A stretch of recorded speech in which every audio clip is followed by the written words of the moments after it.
Hi there, it's Elaine from the Reiki Center. And today, actually, I'm going to talk about self-empowerment. And this is a topic that I harp on about constantly.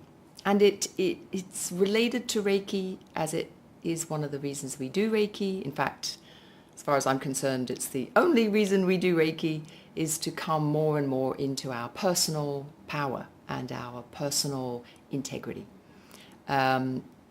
So one of the things that I find is that people confuse self-empowerment as a word. It's almost like the word self-empowerment is so overused in the wellness industry that it's come to mean feeling good about myself. So if I'm self-empowered, then I'm confident and I feel good about myself, and I'm, strong, powerful, like Wonder Woman, that kind of thing, and I'm invincible. And it's a very egocentric, frankly, definition of self-empowerment.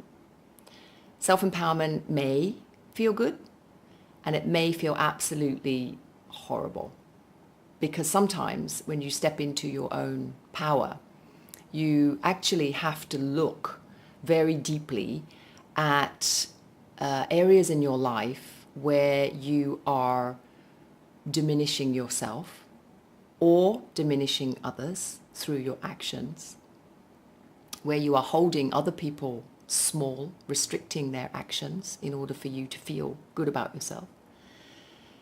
And most commonly, you are holding yourself small and diminishing yourself in order to make others comfortable.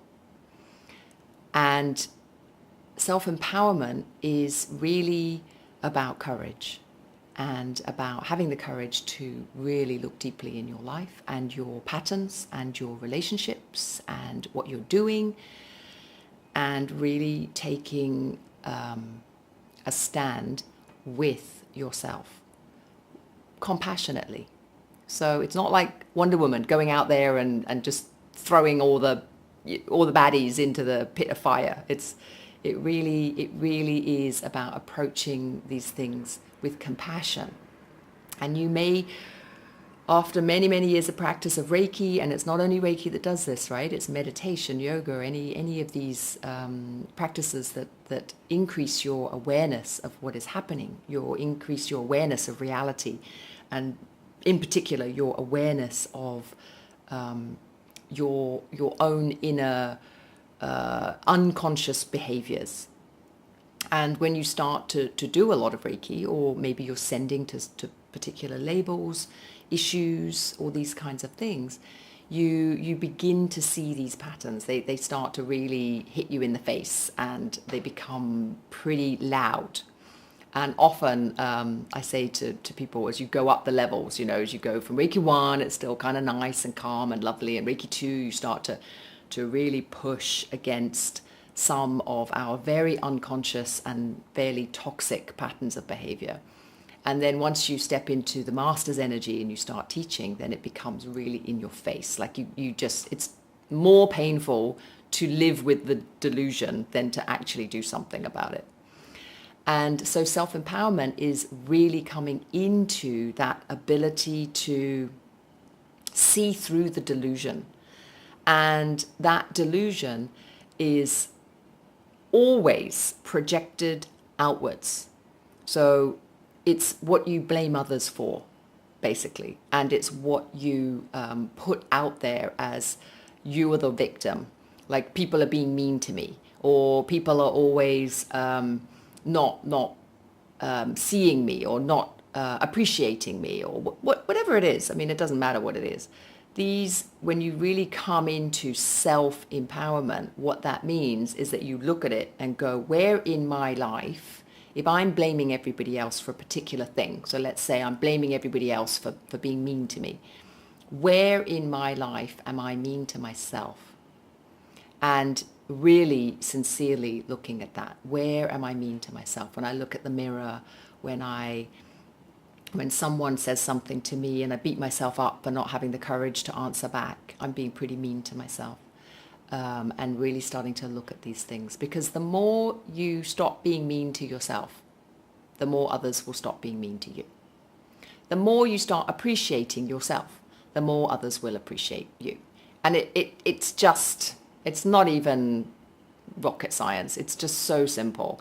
Anything that you empower yourself with, that you really start to build into your system, you give to yourself. All this stuff you want other people to do, you give it to yourself. If your mother didn't mother you properly, you mother yourself. I mean, your mother did her best. Your father did their best. People around you are doing their best because they have their own stuff going on, you know? I mean, everybody is just basically poodling around this planet doing their best. And that's the shocking thing, actually, because that's all we're doing. And each individual person is responsible for their part in how they feel about themselves.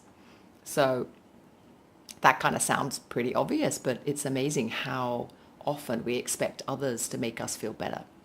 And self-empowerment is not about, oh, I feel really good about myself because, I'm using my ego to extend and I've got very strong boundaries, and anybody that dislikes me or says a mean thing to me, I cut them out of my life. You're going to run out of people sooner or later if that's your attitude. The attitude is more reflective. What is it I do to myself? Work on that first. And I guarantee you, your external life will transform. Work on that.